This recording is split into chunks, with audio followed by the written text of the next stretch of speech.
मंगल मैत्री भैया बहनों, आज की संस्कृत कक्षा में आप सभी का स्वागत है। अभी हमारी अर्धवार्षिक परीक्षाएं संपन्न हुई हैं। उससे पहले हमने बहुत सारे पाठों का अध्ययन किया है, बहुत सारे पाठ हमने पढ़े हैं। आज हम एक नए पाठ का अध्ययन आरंभ करने जा रहे हैं। आप इस वीडियो में देख सकते हैं पाठ का जो शीर्षक है, पाठ का नाम है, वो है कह बलवान, यानी बलवान कौन, शक्तिशाली कौन। तो ये एक याज्ञवल्क्य ऋषि हुए हैं पुरातन काल में, वैदिक काल में, उनसे संबंधित एक ये जो है कथा है। आइए हम इसे पढ़ते हैं। इसके संस्कृत उच्चारण को भी हम समझेंगे और इसके साथ साथ हम इसके हिंदी अर्थ को भी ध्यान से समझेंगे और पढ़ेंगे। तो आइए शुरू करते हैं। पुरातन काले गंगा तीरे एक आश्रमः आसीत्। पुरातन काले, प्राचीन समय में, पुराने समय में, गंगा तीरे, गंगा के तट पर, किनारे पर, तीरे मतलब किनारे पर, एक आश्रमः आसीत्, तो एक आश्रम था। प्राचीन काल में, पुराने समय में गंगा के तट पर एक आश्रम था। तत्र याज्ञवल्क्यः नामः महर्षि वसति स्म। तत्र वहाँ, याज्ञवल्क्य नाम महर्षि वसति स्म, वहाँ याज्ञवल्क्य नाम के महर्षि रहते थे। सह श्येन मुखात पतिताम एकाम मूषिकाम दृष्टवान। उन्होंने श्येन मुखात, श्येन कहते हैं बाज को, बाज के मुख से, पतिताम गिरी हुई, एकाम मूषिकाम दृष्टवान एक चूहिया को देखा। एक बाज जो है वो चूहिया को लेकर उड़ रहा था अपने मुंह में दबाकर, तो वो उसके मुख से छिटक कर गिर गई, तो उस मूषिका को महर्षि याज्ञवल्क्य ने देखा। करुणाया सह ताम मूषिकाम आश्रमम प्रति नीतवान। करुणाया, करुणा से, दया भाव से, उन्हें उस मूषिका पर, उस चूहिया पर बहुत दया आई, तो उसी दया भाव से अभिभूत होकर सह, वे, ताम मूषिकाम, उस चूहिया को आश्रमम प्रति नीतवान, अपने आश्रम में नीतवान ले आए। तत्र वहाँ, मंत्र बलेन, मंत्रों के बल से, मंत्रों की शक्ति से, ताम कन्याम कृतवान, ताम उसको यानी उस चूहिया को, कन्याम कृतवान उसको कन्या बना दिया, उसको एक लड़की बना दिया। याज्ञवल्क्यस्य संतति न आसीत्। याज्ञवल्क्य ऋषि जो थे उनकी कोई संतति मतलब संतान नहीं थी, कोई पुत्र या पुत्री नहीं था उनका। अतः इसलिए ताम कन्यकाम स्वपुत्रीवत पालितवान सह। अतः उसी कन्या को जो है वो लोग, जो याज्ञवल्क्य ऋषि थे, वो स्वपुत्रीवत, अपनी पुत्री की भांति, अपनी बेटी की तरह पालितवान, पालने लगे। आगे है, कालांतरे सा कन्या विवाह योग्य अभवत। समय बीतने के बाद, धीरे धीरे समय बीतता गया, वो लड़की, वो जो कन्या थी वो बड़ी होती गई और वो विवाह योग्य अभवत, विवाह के योग्य हो गई, मतलब उसकी शादी की उम्र हो गई। याज्ञवल्क्यः सूर्येण सह तस्याः विवाहं कारयितुम् इष्टवान। तो याज्ञवल्क्य ऋषि ने क्या चाहा? सूर्येण सह, सूर्य के साथ, तस्याः विवाह कारयितुम, उसका विवाह करने की इष्टवान, इच्छा जताई। अतः सह पुत्रीम पृष्टवान, इसलिए सह उन्होंने, पुत्रीम अपनी पुत्री को, पृष्टवान पूछा, क्या पूछा? भवती सूर्यम परिणेष्यति किम। भवती आप, सूर्यम सूर्य, परिणेष्यति किम आप सूर्य से परिणय करोगी। परिणय मतलब विवाह करना, है ना। तो भाई आप सूर्य भगवान से विवाह करेंगी, इति ऐसा उन्होंने पूछा।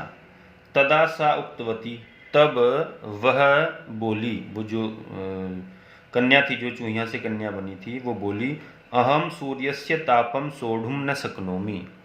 मैं सूर्यस्य तापम, सूर्य के ताप को, उसके तेज को, उसकी ऊर्जा को, उसकी गर्मी को, सोढ़ुम न शक्नोमि, सहन करने में समर्थ नहीं हूँ। मैं उसके तेज को, उसकी गर्मी को सहन नहीं कर सकती। अतः इसलिए, इतोपि उत्तमम अन्यम वरम सूचयतु। अतः इसलिए, इतोपि इससे भी, उत्तमम वरम कोई अच्छा वर, कोई अच्छा जो है लड़का, अन्यम वरम सूचयतु ऐसा बताइए मुझे कोई जो उससे अच्छा लड़का हो, सूर्य से भी। तो ऋषि सूर्यम एव पृष्ठवान, जो वो ऋषि थे उन्होंने क्या किया? सूर्यम एव पृष्ठवान, सूर्य से ही पूछा, भगवान सूर्य से ही पूछा। क्या पूछा?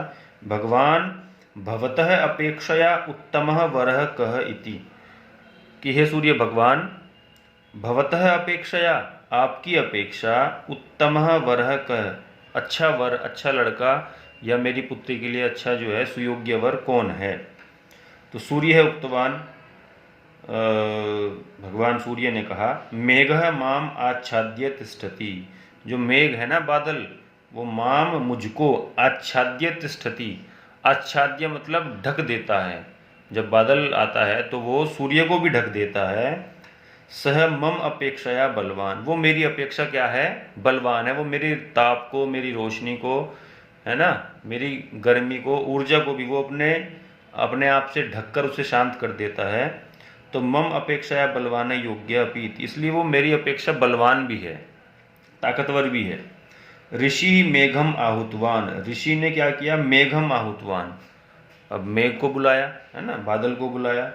पुनः पुत्रीम पृष्ठवान, दोबारा अपनी पुत्री से पूछा, क्या पूछा, भवती एतम परिणेष्यति किम, आप इनसे विवाह करेंगी, ऐसा उन्होंने अपनी पुत्री से पूछा ऋषि ने। तो सा उक्तवती, उन्होंने कहा, उसने कहा, उनकी पुत्री ने कहा, क्या कहा, एतस्य वर्णः कृष्णः, इसका जो वर्ण है, रंग है, जो वर्ण है मतलब रंग, इसका रंग कृष्ण है, काला है। एतः एषः मास्तु, अतः एष, यह, मास्तु रहने दीजिए, भाई इस वर को तो रहने दीजिए, इसका रंग तो कैसा है, काला है। इतोपि उत्तमम वरम सूचयतु, इससे भी उत्तम कोई अच्छा जो वर है वो बताइए। ऋषि मेघम पृष्ठवान, ऋषि ने फिर मेघ से ही पूछ लिया, बादल से पूछ लिया कि भाई आपसे कोई अच्छा, आपसे कोई बलवान कोई वर हो तो बताइए, जैसे उसने भगवान सूर्य से पूछा था। तो मेघ है उक्तवान, बादल ने कहा, यद्यपि अहम सूर्यम आच्छाद्य तिष्ठामि, यद्यपि मैं सूर्य को आच्छाद्य तिष्ठामि, ढककर बैठ जाता हूँ, यानी उसको ढक देता हूँ अपने आप से, तथापि तो भी वायु सहस्रधा मम विभागम करोति, जो वायु है, जो हवा है, वो सहस्रधा, 1000 प्रकार से मम विभागम करोति, मेरे विभाग यानी मेरे टुकड़े कर देती है, मुझको अलग अलग कर देती है। जब हवा बहुत तेज चलती है तो बादल छट जाते हैं। अतः सह एव मम अपेक्षाया बलवान इति, इसलिए जो वह वायु जो है वो मुझसे भी बलवान है। तो जो है भाई मेरी अपेक्षा तो जो है हवा जो है, वायु वो बलवान है। ऋषि वायुम आहुतवान, तो ऋषि ने क्या किया, वायु को बुलाया, वायु देवता को बुलाया।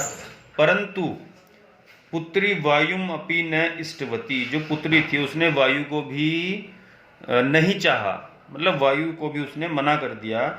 इतोपि बलवान कह अस्ति इति पृष्ठवती, इतोपि बलवान, इससे भी बलवान, इससे भी ताकतवर कह अस्ति कौन है, इति पृष्ठवती, ऐसा उसने पूछा कि भाई वायु से भी बलवान कौन है वो बताइए।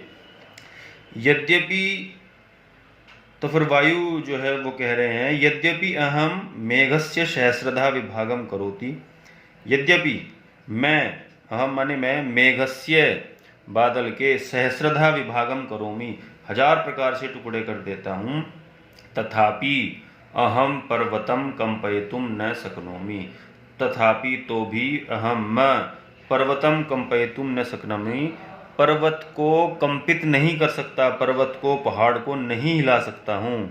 अतः पर्वतः एव बलवान, इसलिए पर्वत ही अधिक शक्तिशाली है, यानी पहाड़ अत्यधिक बलवान है। इति वायु उक्तवान, ऐसा वायु देवता ने कहा।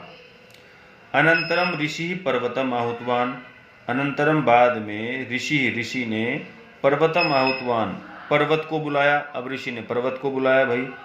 परंतु पर्वतः उक्तवान, पर्वत ने कहा, क्या कहा, यद्यपि अहम बलवान, यद्यपि मैं बलवान हूँ, भाई वायु मेरा कुछ नहीं बिगाड़ पाता, तथापि मूषकः मम शरीरे सर्वत्र बिलम करोति, तो भी मूषक यानी चूहा, मम शरीरे, मेरे शरीर में, सर्वत्र बिलम करोति, सब जगह बिल बना लेता है, बिल करता है, यानी वो जो है ना, आपने देखा होगा चूहे जो है पहाड़ में मिट्टी में बिल कर देते हैं। अतः मूषकः एव मम अपेक्षाया बलवान, इसलिए मूषकः एव, चूहा ही, मम अपेक्षाया बलवान, मेरी अपेक्षा बलवान है, ताकतवर है। तो ऋषि मूषकम आहुतवान, ऋषि ने चूहे को बुलाया।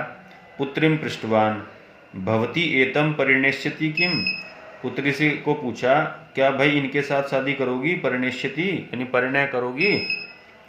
तो सा संतोषेन तम अंगीकृतवती, उसने, उस लड़की ने, उस कन्या ने संतोषेन बड़े संतोष भाव से, है ना, तम अंगीकृतवती उसे अंगीकार कर लिया, उसे स्वीकार कर लिया उस चूहे को। अनंतरम ऋषि ताम मूषिकाम कृत्वा मूषकेण सह तस्य विवाहम कारितवान। अनंतरम इसके बाद ऋषि ने ताम मूषिकाम उस मूषिका का कृत्वा करके, यानी उसका जो है चूहे के साथ विवाह निश्चित करके, मूषकेण सह तस्य विवाहम कारितवान उस चूहे के साथ उसका विवाह करा दिया। यानी जहाँ से वो कन्या शुरू हुई थी, यानी वो पहले मूषिका थी और अंत में आते आते आते जो है उसको दोबारा उन्होंने मूषिकाम कृत्वा, उसको पहले चूहिया बनाया और मूषकेण से चूहे के साथ उसका विवाह करा दिया। धन्यवाद।